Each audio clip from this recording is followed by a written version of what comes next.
দিন বেরিয়ে পড়েছিলাম একটা টুর্নামেন্ট খেলতে, যেটা হচ্ছে আমাদের পিয়াসারা, আইএমও পাওয়ার পিয়াসারা। যথারীতি আমি আর আমার বন্ধু রাতে বেরিয়ে পড়েছিলাম দুপুর করে।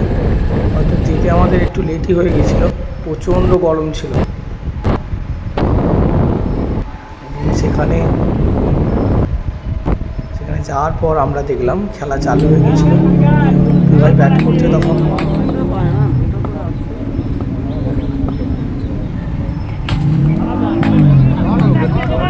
তারপর আকাশটা মেঘলা ছিল এবং চলে আসে। তাকে আমরা কঠোর পরিশ্রমে এবং আমরা সেই ফাইনালে উঠে আমরা পরের দিন ফাইনালে এই আমাদের পুরো টিম।